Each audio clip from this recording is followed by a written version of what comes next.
Hi மக்களே, இந்த பதிவு யாருக்கு அப்படின்னா திரு ஆதவர்ஜுனா இருக்கார்ல, அவருக்கு தான் இந்த பதிவு. சரிங்களா?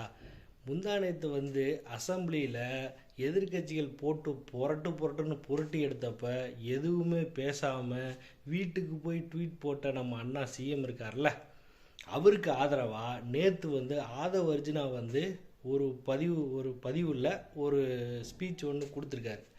அதோட விளக்கம் என்ன கொடுத்துருக்காரு அப்படின்னா, அண்ணனை போட்டு அசம்பிளியில் அந்த புரட்டு எடுத்துக்கும் போது நான் முட்டு கொடுக்க நான் தயாராக இருந்தேன், நான் எதிர்த்து பேச தயாராக இருந்தேன், நான் கேள்வி கேட்கலான்னு இருந்தேன். ஆனால் அண்ணன் தான் என்ன சொல்லியிருக்காரு, இது பார்த்தீங்கன்னா நமக்கு ஆதரவுக்கான ஓட்டு போடுற டைம் மட்டும்தான். ஸோ அதனால் எதிர்கட்சிகள் என்ன வேணால் பேசட்டும், நான் எப்படி அமைதியாக வாயை மூடிக்கிட்டு உட்காந்துருந்தனோ அதே மாதிரி நீயும் அமைதியாக வாயை மூடிக்கிட்டு உட்காந்துரு, என்னோட ஆதரவு பெருகிட்டு போய்கிட்டு இருக்கு, அதை பற்றி நீ கவலைப்படாத, அண்ணன் தான் என்னோட மைக்கை ஆஃப் பண்ணார் அப்படின்னு சொல்லி ஒரு புதுவித ஒரு விஷயத்தை ஒரு ஸ்பீச்சில் நேற்று சொல்லியிருக்காரு ஆதவர்ஜுனா அண்ணா.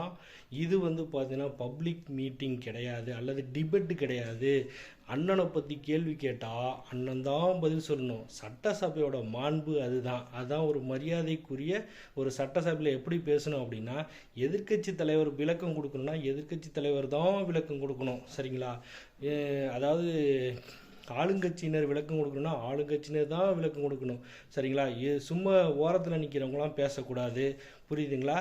இந்த துறை அமைச்சர் விளக்கம் கொடுக்கணும், அந்த துறை அமைச்சர் விளக்கம் கொடுக்கணும். அதுதான் சட்டசபை. இதில் பொதுவான மீட்டிங் மாதிரி நாம் பாட்டு ஏதோ ஒன்று பேசிட்டு போகிறதுக்கான இடம் இல்லை அப்படிங்கிறத அண்ணன் ஆதவர்ஜுனா அவர்கள் தெரிந்து கொள்ள வேண்டும். இதைத்தான் நாங்கள் சொல்லிக்கிட்டு இருக்கோம். ஒவ்வொன்றும் தெரிஞ்சுக்கிட்டு பேசுங்கன்னு. இந்த முட்டு கொடுக்குற வேலையெல்லாம் சட்டசபைக்குள்ளே ஆகாது, நடக்காது. சரிங்களா?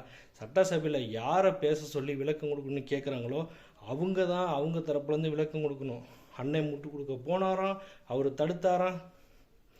ஜி பூம்பா வேணாம், இது போன்ற காமெடிகளை இனிமேல் செய்ய வேண்டாம் என்பதை திரு ஆதவர்ஜுனா அவர்களுக்கும் மற்ற கழக நிர்வாகிகளுக்கும் சொல்லிக்கொள்ள ஆசைப்படுகிறேன். நண்பர்களே, நன்றி, வணக்கம்.